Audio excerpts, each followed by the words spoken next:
반갑습니다. 예, 날씨가 많이 더워요. 그 주무실 때 에어컨 켜고 주무시나요, 여기는요? 아니에요. 뭐 괜찮으세요? 아, 저희는 집에 에어컨이 없는데요. 예, 집에 에어컨이 없습니다. 작년에 며칠 못 버텼는데 오늘 밤이 약간 그렇더라고요. 밤에 더워갖고 살짝 깼어요. 그 찬바람이 그래도 이제 산기운이 내려와서 저희 집이 그래도 좀 시원한 편인데, 예, 이제 만만치 않구나 그런 생각이 듭니다. 해방촌도 글러먹었다고 말씀드린 건 그런 거고요. 예. 한 2년 전에는 그 산바람에 기대어서 그냥 살아도 됐었는데요. 작년부턴가는 만만치가 않더라고요.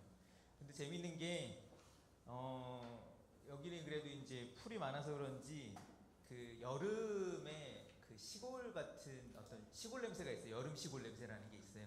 그런 게 이렇게 쫙 냄새가 나더라고요. 그 오늘 오는 길을 좀 달리 와가지고 좀 늦게 올까봐 걱정됐었는데 일부러 천천히 걸어왔습니다. 뛰어오다가 큰일 날 것 같아가지고요. 네. 사람들이 전혀 뛰는 사람들이 없더라고요. 네. 길거리 그냥 서서히 걸어다니는 사람들밖에 없습니다.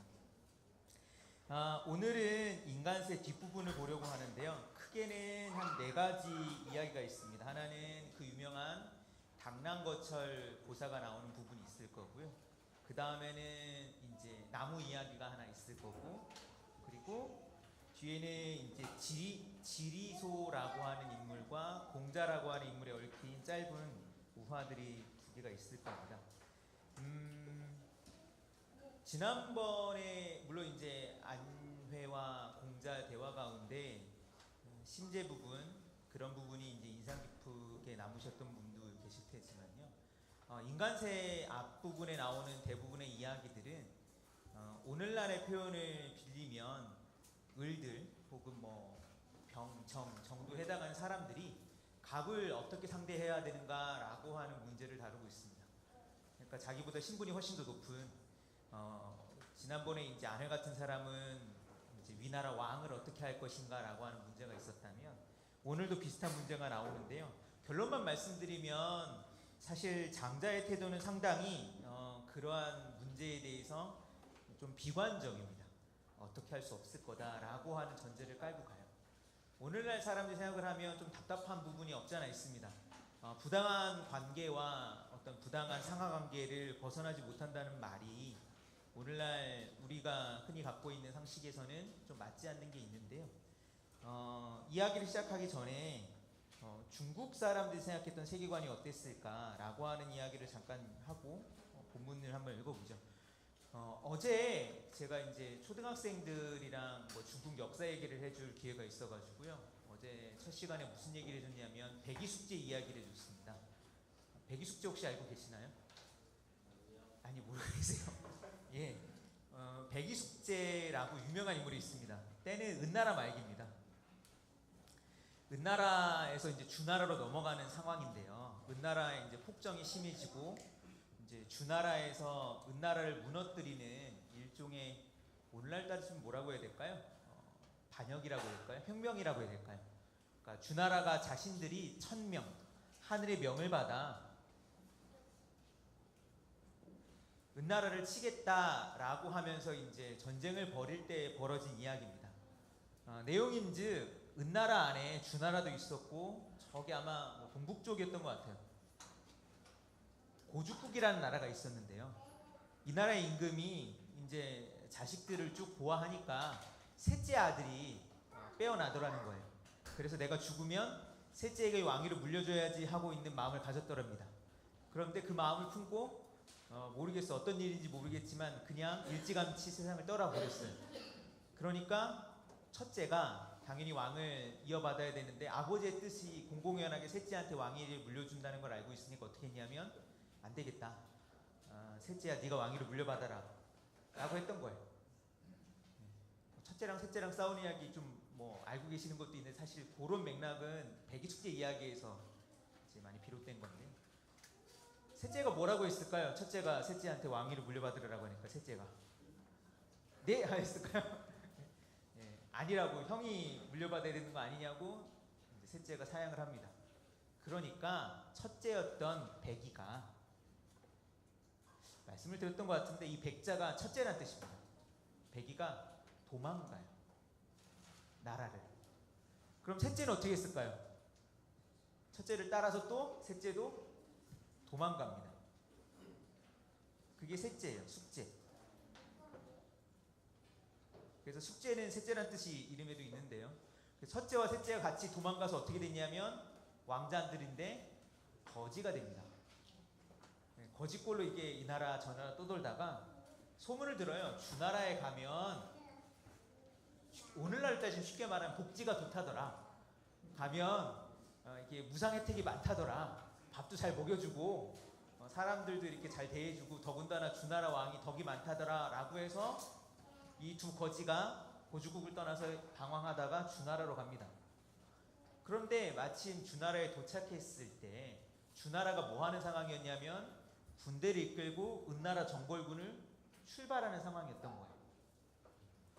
그걸 보고 백이와 숙제가 왕의 말고삐를 붙잡고 문제를 삼습니다. 크게는 두 가지를 삼는데, 하나는 이 당시에 주나라 왕이 무왕이었는데 아버지의 장사를 마치지도 않고 아버지 위패를 들고 전쟁에 나가는 거예요. 그래서 이들이 얘기를 하죠. 아버지의 장례를 마치지도 않고 전쟁에 나가는 것이 효라고 할 수 있겠습니까? 근데 그 다음이 더 중요합니다. 신하로서 왕을 치는 것이 인이라고 할 수 있겠습니까? 라고 하면서 주나라 군대를 이 두 비렁뱅이가 막습니다. 그럼 어떻게 될까요? 쉽게 말해 출정식 하는데 갑자기 그 튀어나온 이 거짓골한 사람 둘이 막으니 이제 병사들이 죽이려고 하죠. 그랬을 때 주나라 무왕을 도와서 폐업을 이제 닦았던 한 노인이 막죠. 내비둬라. 훌륭한 사람들이다. 이걸 막았던 사람이 누구냐면 보통 성이 강씨라고 하고요. 그리고 태공 자리에 올라가서 태공망 여상, 강태공이라고 흔히 불리는 이 사람이 이제 백이와 숙제의 목숨을 구해줍니다. 그리고 주나라는 전쟁을 착착착착 해가지고 은나라를 무너뜨렸어요. 그리고 이 소식을 들은 백이와 숙제는 이 부당한 전쟁에 나는 동참할 수 없다, 인정할 수 없다, 그래가지고 어떻게 하냐면 수양산이라고 하는 산에 올라가서 고사리를 뜯어 먹다, 굶어 죽었다고 하는 이야기가 있죠. 이게 백이 숙제 이야기입니다. 어딘가 들어보셨을 거예요. 이 고사리 뜯어 먹다 굶어 죽었던 백이 숙제 이야기. 어제 아이들한테 그 노래 들려줬었거든요. 여기는 아시는 분이 한 절반 정도 계실까요? 흥보가 기가 막혀. 네. 아시는 분은 계시고 모르시는 분은 이제 전혀 이제 반응이 없죠. 거기 보면 그 홍보가 시작할 때 어떻게 되냐면 흥보가 놀부한테 가서 뭐 하는 거냐면 밥 달라고 하는 대목이 시작을 해요. 그러면서 뭐 하냐면 밥 달라고 할 때 놀부가 뭐라고 하냐면 밥 줄 거 없다고 하죠. 그러니까 흥부가 뭐라고 하냐면 그럼 나 어디로 갑니까? 여기 밥도 못 먹고 지리산으로 들어갈까요? 아니면 백이 숙제 줄여줬던 수양산으로 가오리까? 요 대목이 나와요. 예, 나옵니다. 한번 들어보세요. 나중에. 예? 제가 잘 모르. 이 백이 숙제가 굶어 죽었다는 게 그렇게 유명해요. 근데 굶어 죽었다는 것도 유명하지 뭐로 유명하냐면 충신이었다는 거로 유명한 거죠. 은나라의 마음을 잊지 못하고 주나라 곡식은 내가 하나도 안 먹겠다라고 해서 산에 올라가서 고사리 뜯어 먹다 죽었다는 사람들. 근데 자연스러운 질문이 떠오르는 걸 저도 망각하고 있더라고요. 이게 워낙 유명한 이야기다 보니까 자연스럽게 어떤 질문이 떠올라야 될까요? 초등학생들한테 이 얘기를 해줬더니 막 질문하는 게 있더라고요. 숙제요. 이름 때문에. 이 이야기 맥락에서 질문하는 자연스러운 질문이 뭐였냐면 그런 거였습니다. 아니 고사리는 그럼 뭐냐고, 다른 거 먹으면 되지 않냐고. 그럼 고기를 잡아 먹던가, 땅에서 안 나는 거 먹겠다라고 하면 새를 잡아 먹던가. 그렇잖아요. 뭐 새는 이 나라 저 나라 새가 없을 거 아니에요. 물고기를 잡아 먹던가. 근데 굳이 주나라 곡식을 안 먹겠다라고 고사리 뜯어 먹는 거 좀 이상하다. 또 오늘날 감각에 있으면 그런 게 있죠. 에이, 아무리 마음에 안 들었다고 해서 그럼 어떻게 하는 게 좋겠어요? 다른 나라 가면 되잖아요. 왜 이 나라에서 그냥 가만히 있다가 굶어 죽고 그래요? 너무 이상하다고. 그렇지 않아요? 이 나라가 얼마나 대단하다고. 실제로 제가 생각해 보니까 틀린 말이 아니에요. 은나라에서 이때 주왕이죠. 은나라 주왕이 폭군이었는데요. 이 폭군의 그 어떤 폭정에 대항했던 두 사람의 그 성인 이야기가 있습니다. 한 명은 비간이라는 사람이 있어요. 이 비간이라는 사람은 왕과 뭐 사촌 관계였나 뭐 이런데 왕한테 간언을 합니다. 왕께서 그러시면 안 된다라고 쉽게 말해서 그 바른 소리를 하다가 어떻게 되냐면 왕이 되게 나쁜 왕이었어요. 성질 되게 더러운 왕이어서 당신이 훌륭한 말을 하니 성인 같다. 성인의 심장에는 구멍이 7개가 있다고 하던데 한번 찾아보자고. 그래서 배를 갈라 죽입니다. 뭐 이렇게 하던 그래서 간언하다가 쓸데없이 죽었던 사람도 있고요. 비간은 사실 지난주에 얘기 나왔었습니다. 장자 대목에서. 한 명은 또 누가 있었냐면 기자라는 사람이 있었습니다.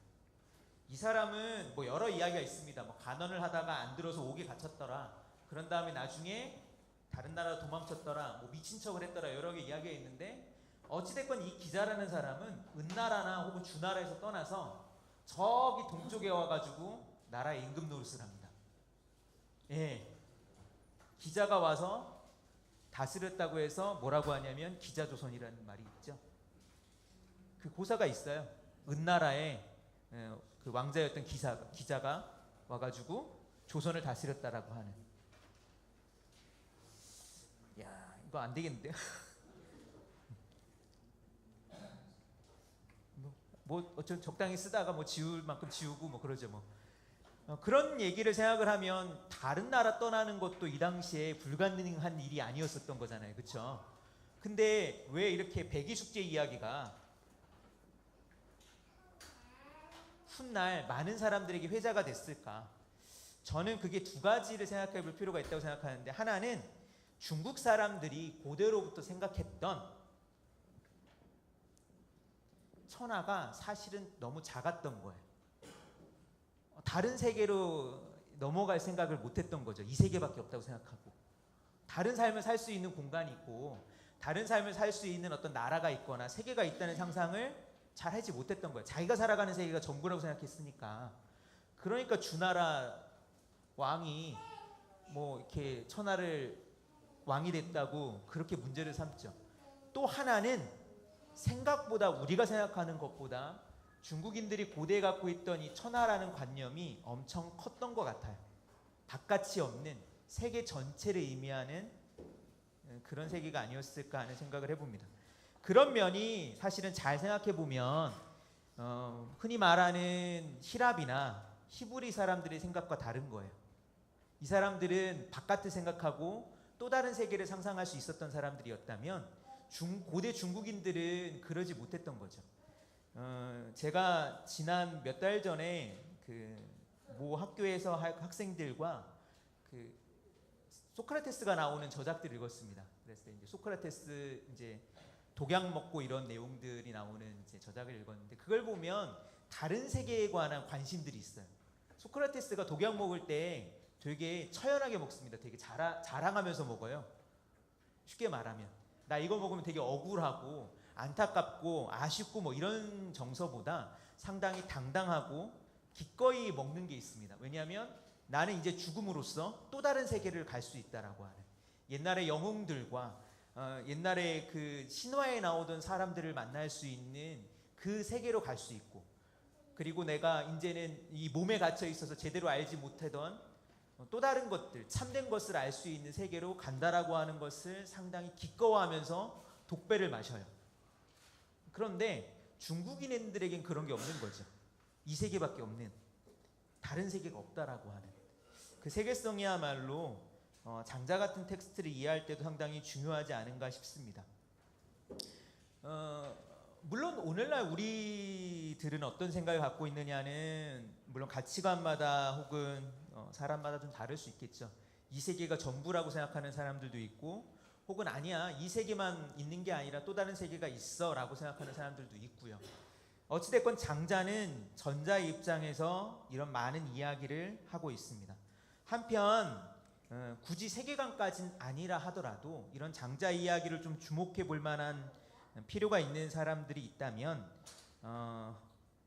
지금 내가 경험하는 문제들, 지금 내가 고민하는 세계들이 나에게 전부라고 인지되는 사람들이 아마 장자 이런 문제에 조금 공평하지 않을까 싶어요. 그러니까 바깥을 상상하기 너무 힘든 사람들, 그런 거죠. 자, 한번 읽어보도록 하겠습니다. 뭐 이렇게 항상 조금만 해야지 하다가 또 분량이 길어졌는데요. 이 뒷부분은 오늘 내용들은 번역은 일단은 제가 다 한 내용들입니다. 이전 텍스트는 다른 사람 번역을 참고하기도 했었는데요. 이유는 되게 간단합니다. 제가 번역을 참고하고 싶었던 책이 어제 그 제 공부 공간에다 놓고 왔어요. 한 30분, 10분 정도 걸어가면 가져올 수 있는데 더워가지고 귀찮아가지고 집에서 그냥 앉아갖고 작업을 하지 그래서 다 이렇게 했습니다. 읽어보도록 하겠습니다. 안합, 장, 부, 위, 령공, 태자. 안합이란 사람이 장차 위나라 령공 태자의 부, 스승이 되게 되었습니다. 옛날에 왕자의 스승이 된다는 건 이 왕자를 전적으로 케어하기도 하고 쉽게 말하면 이제 지도자 수업을 해주는 아주 가까운 사람이 되는 거죠. 그 다음 읽어보겠습니다. 이 문어 거배곡 왈. 그런데 이 안합이 무슨 걱정이 있는지 거배곡이라는 사람에게 상담을 합니다. 읽어보겠습니다. 유인어차 기덕천살. 여기 사람이 있는데요. 그 덕이 천살, 타고난 것이 사람 죽이기를 좋아합니다. 그 다음 여지위 무방, 즉 위오국. 그 사람과 함께 무방, 법도 없이, 그러니까 법을 따르지 않고 멋대로 막 행동하려고 하니 우리나라가 위태로울 것 같아요. 그 다음 여지위 유방, 즉 위오신. 그와 함께 법을 따르고자 하니, 좀 더 쉬운 말로 하면 좀 바른 말을 해서 그 사람 좀 마음 좀 바꿀까 생각을 하니 제가 위험할 것 같아요 라는 얘기입니다. 그러니까 이 사람을 그냥 내비두자니 나라가 망할 것 같고, 이 사람에게 뭔가 바른 소리를 하자니 어떻게 될 것 같냐면 내가 위험해질 것 같고, 이런 상황이라는 거죠. 좀 더 읽어보겠습니다. 기, 지, 적, 조기, 지, 인지과. 그 사람의 지혜라고 하는 것은 남의 잘못을 충분히 알만은 한데요. 이, 부지, 기, 소이, 과. 그 잘못을 저지른 이유는 알지 못합니다. 지도자에게 필요한 건 조금 사려 깊은 태도인 거죠. 저 사람이 뭘 잘못했나를 하나씩 꼽아보면 어떡하냐면 칼부림을 할 수가 있겠죠. 흠집은 누구에게나 다 있는데 왜 그런 잘못을 했는지 뭐가 문제인지를 따지지 않고 마구 죽일 수만 있는 어떤 포악한 임금이 될 만한 가능성이 다분한 이 사람이란 뜻입니다. 그 다음 읽어보겠습니다. 약연자, 오내지하. 이런 사람을 제가 어떻게 해야 될까요? 문제의 출발은 이렇습니다. 신하로서 폭군이 될 어떤 자질이 있는 이 사람을 내가 어떻게 대해야 되겠습니까? 라고 하는 거예요. 사실 이 문제는 오늘날 우리에겐 좀 멀어 보이지만 옛날 중국의 지식인들에겐 되게 중요했을 수 있어요. 왜냐하면 임금은 뽑는 게 아니거든요.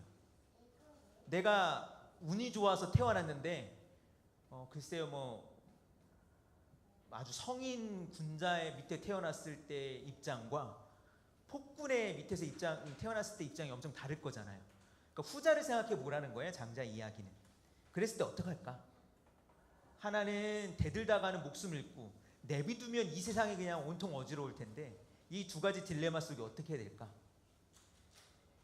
그러니까 물론 오늘 우리의 생각에서는 다른 길들이 있겠지만 예를 들면 그거 신경 쓰지 말고 흔히 말하는 저 산속 깊은 데 숨어서 살면 되지 않겠어? 뭐 이런 생각도 할 수 있고, 또 한편으로는 아니 그렇게 무도한 사람이라면 뜻을 맞는 사람들과 함께 힘을 합쳐서 그를 몰아내고 또 다른 사람을 임금으로 만드는 방법도 있지 않겠어? 라는 생각도 할 수 있겠지만 그런 걸 일단은 제거하고 이 문제를 어떻게 다루는지를 보겠습니다. 1페이지 밑에 부분은 거베곡이 이 안합의 문제 제기에 대해서 1차적으로 그냥 대답하는 말입니다. 이 부분은 제가 읽어보겠습니다. 거베곡이 말했다. 좋은 질문입니다. 경계하고 삼가며 그대 자신을 바로잡도록 하십시오. 겉 행동으로는 따르는 것이 제일이고 속 마음으로는 맞장구 치는 것이 제일입니다. 뭐 하지 말라고요? 싫은 소리 하지 말라고요. 그런데 두 가지 걱정할 거리가 있습니다. 겉 행동으로 따르더라도 그와 같아져서는 안 됩니다. 속마음으로 맞장구 치더라도 드러내놓고 해서는 안 됩니다. 겉 행동으로 따르다 같아진다면 몸을 상하고 재앙을 떠안게 될 것입니다. 속 마음으로 맞장구 치는 것이 드러나면 괴이한 소문에 시달릴 것입니다. 그가 어린이가 되면 그를 따라 어린아이처럼 행동하십시오. 그가 멋대로 행동하면 그를 따라 멋대로 행동하십시오. 그가 터무니없이 행동하면 그를 따라 터무니없이 행동하십시오. 이를 잘하면 해를 입는 일은 없을 것입니다. 그래서 여기까지 보면 장자가 이야기하는 거베곡의 말이 상당히 좀 비겁해 보이거나 힘없어 보이는 게 사실입니다. 조금 더 쉬운 비유를 들어보죠. 뭐 그러한 경험을 하셨던 분이 계실지 모르겠지만 아르바이트를 한다고 생각해 봐요.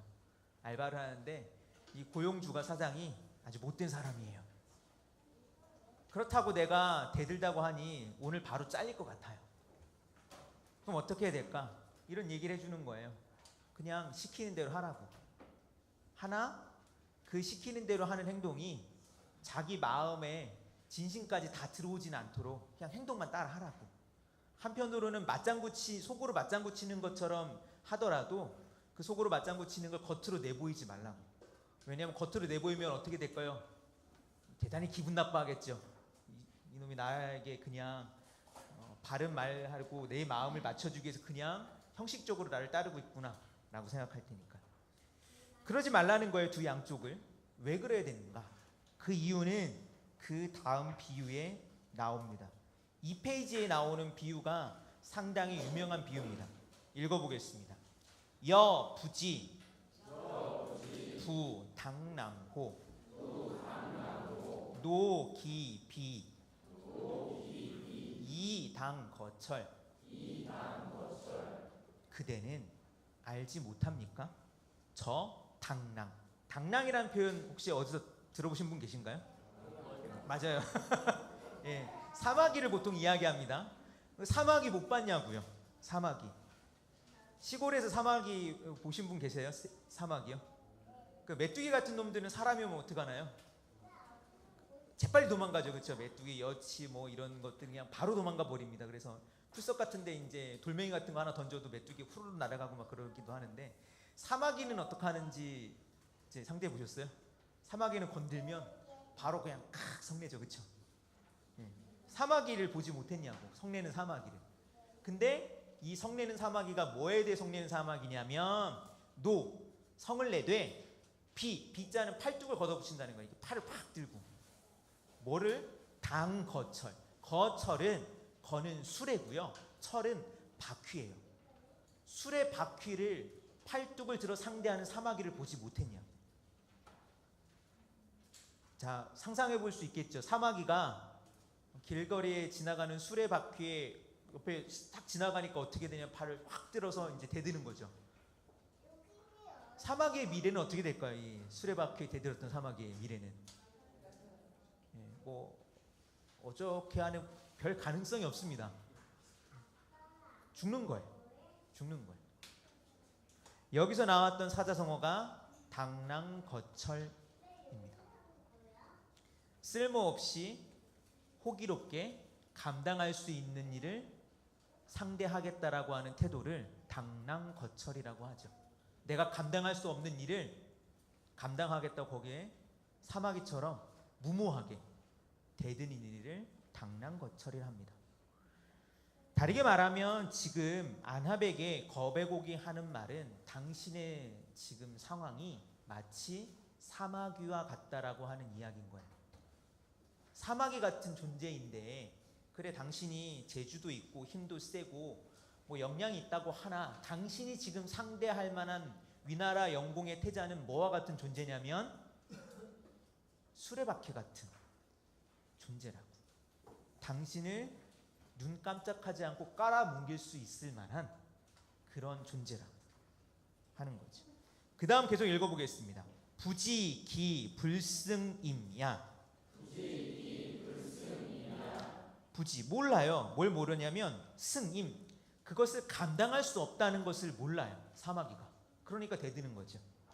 그 다음 시기재지 미자야. 이는 그 재주를 뽐내는 경우입니다. 계지신지 적벌이 미자 이범지기의. 조심하고 삼가야 합니다. 자기가 갖고 있는 잘난 것을 내보이다가 화를 입게 되는 경우가 많습니다. 상당히 보신주의적인 면모가 많이 보이는 거죠. 왜 이렇게 보았을까? 그 이유는 뒤에도 말씀드리겠지만 그 장자가 경험했던 시대상황 때문이라고 생각을 합니다. 장자는 자신이 경험했던 시대가 유례없는 난세였고, 이 유례없는 난세 속에 수많은 사람들이 뭔가를 해보겠다고 뛰어들다가 부질없이 목숨을 잃어버리는 모습을 많이 봤던 것 같아요. 일부 학자들은 그래서 장자가 전쟁터 한가운데 전란 속에서 태어났다라고 주장하는 사람도 있습니다. 저는 그게 맞는 것 같아요. 그런 감당할 수 없는 문제들에 대해서 장자는 상당히 냉철하다고 할까요? 상당히 차가운 태도를 보이고 있죠. 너 그거 할 수 없어. 할 수 없다는 것을 알고 거기서부터 출발해야지. 그걸 될 것처럼 생각하고 뛰어들다가는 목숨을 잃거나 내 존재가 이 세상에서 사라지는 일이 있을 거야 라고 하는 식의 그런 태도죠. 사마귀의 비유는 상당히 어떻게 읽힐지 모르겠지만, 제가 장자를 가지고 이야기를 할 때 오늘날 사람들의 입장에서는 좀 꺼려하거나 약간 글쎄 잘 안 받아들이는 경우가 많더라고요. 뒤에 이제 나중에 이제 장자를 이야기할 때 나오겠지만, 장자의 근본적인 태도 가운데 하나는 안명이란 태도가 있습니다. 명은 뒤에 다시 한번 말씀드리겠지만 운명이라고 하기보다는요, 운명은 흔히 이제 그리스 희곡 같은 데 나오는 운명들은 우리가 어찌할 수 없지만 미래에 정해져 있는 무엇을 우리는 운명이라고 생각을 하잖아요. 정해져 있는 무엇. 그러나 고대 중국인들에게 명이라고 하는 것은 정해져 있기는 하나 그것이 미래성이라기보다는 현재성에 되게 가까워요. 현재 우리가 어찌할 수 없이 정해져 있는 무엇들을 명이라고 해요. 그래서 명과 반대되는 게 뭐냐면 인력입니다. 명은 사람의 힘으로 어찌할 수 없는 거라. 그것이 시대마다 좀 다를 거예요. 개인적으로는 그것이 목숨이기도 하고요. 그래서 명에는 목숨이란 뜻도 있죠. 사람의 목숨은 자기가 어찌할 수 없는 거잖아요. 우리 힘으로 내 목숨을 한자 길게끔 한다 하더라도 그것이 길어질 리가 없고, 그렇잖아요. 그런데 장자에게서는 그것이 조금 더 폭넓게 하면 태어난 시대적 상황이라고 해야 될까요? 주어진 어떤 역사적 조건이라고 할 만한 것까지도 명이라고 할 수 있을지 모르겠습니다. 근데 그것을 받아들여야 된다는 게 1차적으로는 장자의 주요한 어떤 주장 가운데 하나예요. 그런데 오늘날 우리가 갖고 있는 개념들은 사실 운명은 받아들이는 거라기보다는 개척하거나 만들거나 그러하다라고 하는 생각들이 많죠. 그렇기 때문에 이런 부분이 어떻게 읽힐지는 모르겠습니다. 그래서 이 당랑거철의 고사는 상당히 좀 패배적인 느낌이 들죠. 그런데 이 뒤에 보면 장자가 단순히 그렇게 1차적인 차원에 머물지 않는다는 것을 볼 수 있어요. 밑에를 읽어보도록 하겠습니다. 여부지 부양호자호. 이어지는 비유입니다. 사마귀 비유를 보지 못했어요. 사마귀는 당연히 어떻게 되냐면 수레를 대들지 말고 피해야 되죠. 그러면 호랑이를 기르는 사람 비유를 당신은 듣지 못했습니까? 호랑이를 기르는 사람. 이게 좀 재밌습니다. 그 다음 읽어보겠습니다. 불감이 생물여지. 호랑이를 키울 때 생물, 살아있는 동물을 주지 않는데요. 먹이로. 왜? 그 다음 읽어보겠습니다. 위기 살찌지노야. 그 호랑이가 살아있는 생물을 죽이다가 이놈 이렇게 잡아먹다가 성내는 것 때문에, 그래서 살아있는 생물을 안 준대요. 그 다음 불감이 전물여지. 통째로도 안 준대요, 호랑이한테. 왜냐하면 읽어보겠습니다. 위기 결기지노야. 그 통째를 찢는 성질 때문에 통째로 주지 않는데요. 무슨 얘기냐면 호랑이에게 먹이를 줄 때 호랑이 키우는 사람들이 살아있는 동물을 주지 않고 통째로 주지 않았대요. 토막을 내서 주는 건 왜 그러냐면 이놈 사냥하는 법을 익히다가 성질 낼까봐, 이놈 통째로 준 걸 이걸 찢어 먹는 것 때문에 야생성을 발동할까 봐서. 그 다음 읽어보겠습니다. 시기기포 달기노심. 이놈이 굶주리고 배부른 때를 잘 맞춰가지고 그 야생성, 노심, 그 성내는 것을 잘 컨트롤할 수 있다고요. 그 다음 읽어보겠습니다. 호지여인이류. 호랑이와 사람이 다른 부류이긴 하나 이미양기자. 순야. 호랑이가, 이때 미자는 아양을 떨다는 거예요. 아첨을 한다는 뜻입니다. 호랑이가 그래도 이 자신을 길러주는 사람에게 아양 떠는 것은 그가 호랑이의 성질을 잘 따라서 그를 대하기 때문입니다. 그 다음 고기살자. 역야. 그러므로 호랑이에게 죽임을 당하는 자는 그 호랑이의 잘 화내는 본성을 거슬렀던 것입니다.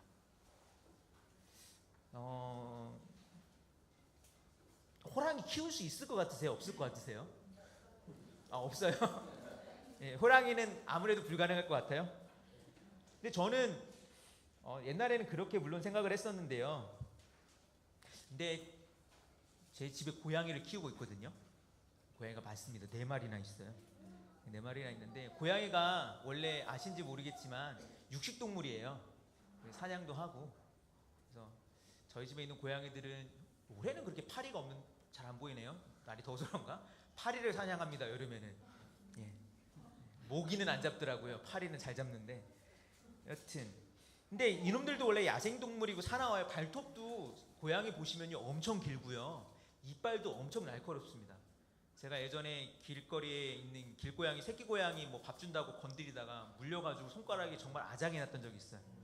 정말 손바닥보다도 작은 새끼고양인데 이놈이 한 번 물면요 손가락을 정말 아작을 내요. 2번 씹혔는데 거의 엄청나게 손이 너덜너덜해졌습니다. 다르게 말하면 저희 집에 있는 이미 나이가 든 고양이들이 예를 들어 기분이 나빠서 저에게 대들 생각을 하면요,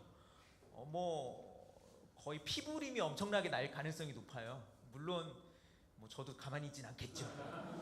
그러나 그런 일은 잘 생기지 않는데, 왜 그러냐면 제가 그 성질을 알기 때문이 아닌가 싶습니다. 여기 나왔던 길들이는 방법들, 혹은 이 성질을 어떻게 하는지 알면 그가 발톱을 내세우지 않는 방법을 아는 거죠. 재밌게도 고양이 키우는 사람들은 조금 아는데요, 얘놈들이 발톱을 세울 때가 있고 발톱을 안 세울 때가 있어요. 그래서 절대 발톱을 안 세우도록, 그리고 세게 무는 때가 있고 세게 안 무는 때가 있는데 그걸 약간 훈련하면 됩니다. 그러면 이제 결코 아는 사람은 세게 물지 않고 아는 사람에겐 발톱을 내세우지 않는데, 그런 걸 잘 해오면 호랑이도 그럴 수 있지 않을까 생각을 해요. 그래서 일부 동영상 찾아보면 호랑이를 잘 키웠던 사람들, 어릴 때부터 이렇게 했던 사람들은 호랑이 거의 고양이랑 똑같아가지고 뭐 이렇게 매달리고 이렇게 하는데, 저 그때 예전에 궁금했거든. 호랑이가 사람에 이렇게 매달려고 안아요. 뒹굴러요. 그거는 이제 힘이 세니까 뭐 어쩔 수 없다고 치는데, 발톱을 이렇게 들어가면 큰일 나는데, 근데 잘 헤아려 보면 그러지 않을 수 있을 것 같기도 합니다. 재밌는 건 앞에는 지금 안합과 위령공 태자라고 하는 이 관계를 하나로 이제 첫 번째로 볼 수 있는 건 사마귀와 수레바퀴의 대결로도 볼 수 있다라고 얘기를 했어요. 그러나 다르게도 볼 수 있다고. 호랑이를 키우는 사람과도 볼 수 있다는 얘기를 합니다. 호랑이를 키우는 사람은 호랑이보다 결코 힘이 세지를 못해요. 호랑이가 마음만 먹으면 순식간에 호랑이 키우는 사람의 목숨을 앗아갈 수도 있을 겁니다. 적어도 엄청나게 몸에 상처를 입히고 뭐 팔 하나를 뜯어먹던가 뭐 거의 죽음까지 몰고 갈 수 있겠죠. 그러나 잘 보면 그러지 않는 경우가 있다고. 왜 그러느냐? 그것은 장자가 이야기하는 순이라고 하는 태도와 연결되어 있습니다. 그 대상을 잘 알고 그 성질을 잘 이용할 수 있는 길이 아예 없는 건 아니라고요. 그렇다고 해서 너무 또 넘어가면 안 돼요. 호랑이를 마치 개처럼 만들 수 있다는 얘기는 아니에요. 앉아 그럼 앉고, 뒹굴러 그럼 뒹굴고, 그럴 수는 없습니다. 저희 집 고양이는 앉아까지는 되는데요, 한 마리가요. 나머지는 안 됩니다. 안 되는 거예요. 호랑이를 바꿀 수는 없다고요. 개처럼 바꿀 수는 없다. 사람으로 바뀌진 않아요. 포악스러운 군주가 덕 있는 군주로 바뀌는 날은 오지 않을 거라는 게 일단은 장자식의 생각이에요. 그런데 어떻게 할 수는 있냐면, 마치 호랑이를 키우듯 그를 내가 적절하게 대할 수 있는 길이 아예 없는 건 아니라고. 이때 기억했으면 좋을 방법은, 좋은 어떤 하나는, 기억나시는지 모르겠습니다. 포정의 비유. 포정이 소를 잡을 때 칼날을 다치지 않고 들어갈 수 있는 길이 있다라는 얘기를 했었어요. 어찌됐건 길은 있는 거예요.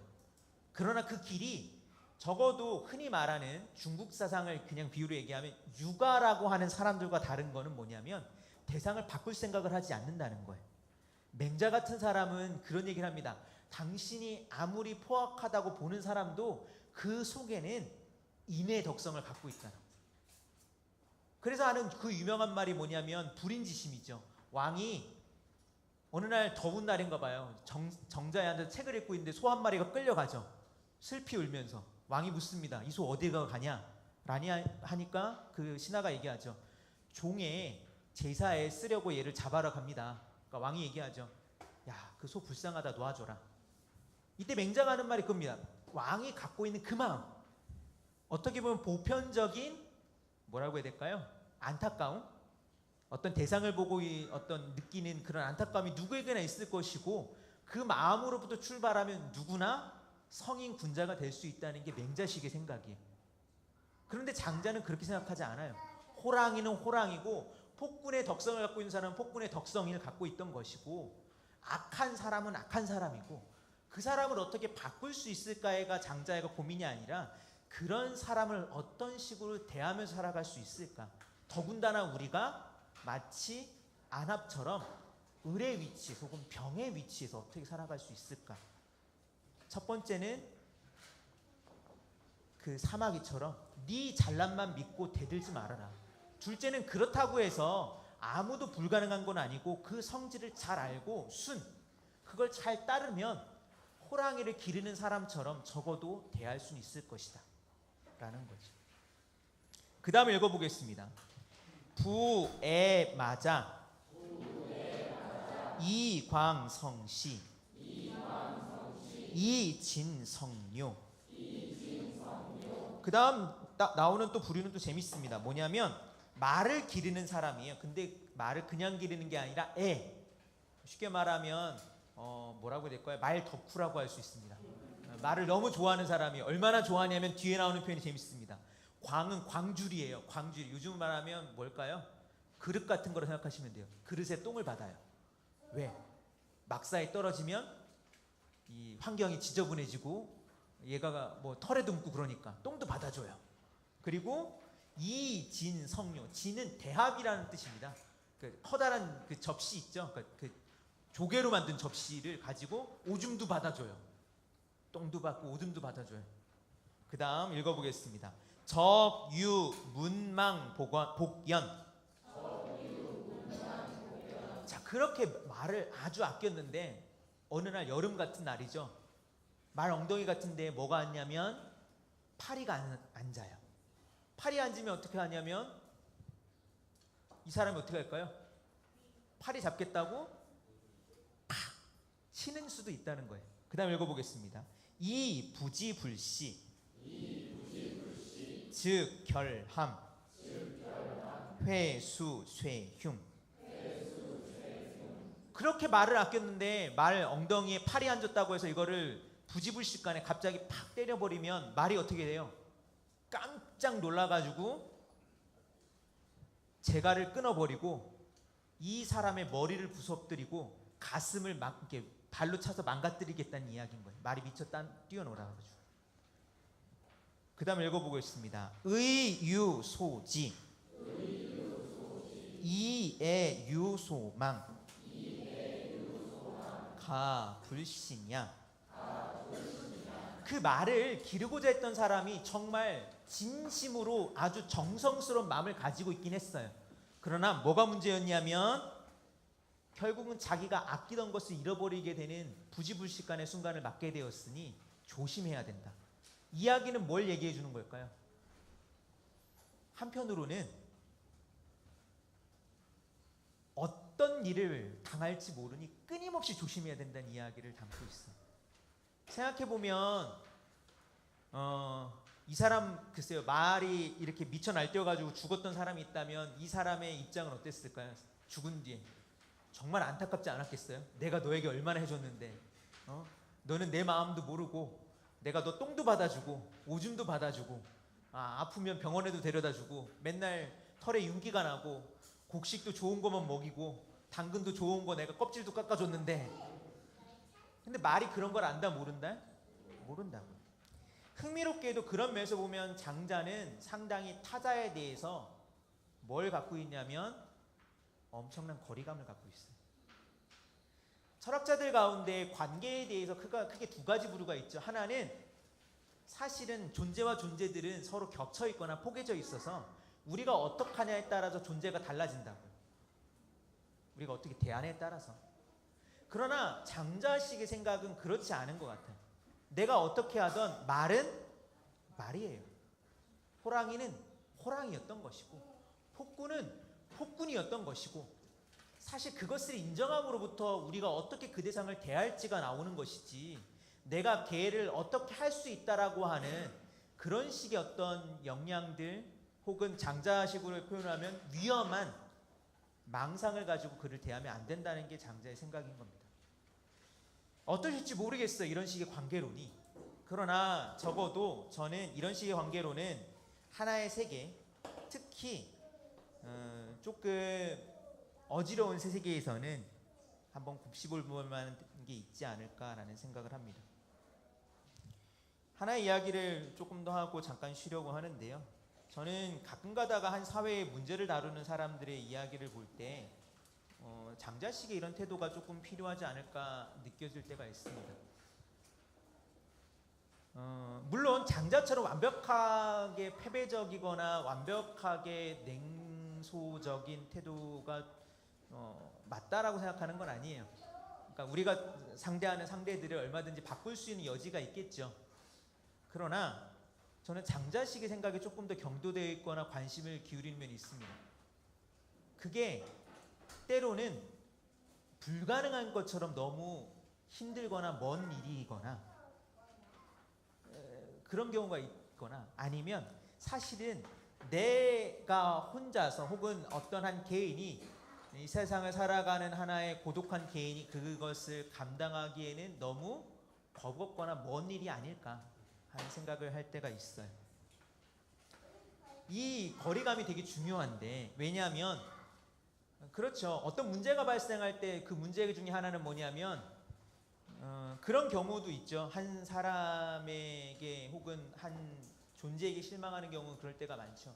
기대가 너무 커서 내가 이 존재를 바꿀 수 있을 것 같고, 내가 이 존재를 내가 원하는 대로 이끌 수 있을 것 같고, 내가 이 존재를 어떻게든 뭔가 좀 다른 식으로 이렇게 할 수 있을 것 같았는데, 근데 모르겠습니다. 그래서 성공한 경험이 많은지 실패한 경험이 많은지 모르겠는데 저는 실패한 경험이 되게 많은 것 같아요.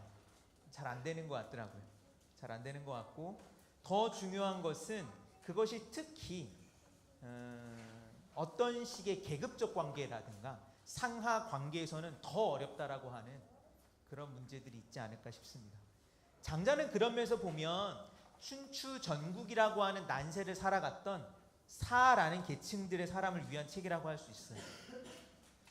이리저리 떠돌면서 자신의 삶의 근거를 어떻게 찾아야 될지 모르나 이런저런 고민들을 하는 사람들, 그런 사람을 위한 그 장자가 들려주는 교훈은 뭐냐면 지금 나왔던 세 가지의 비유입니다.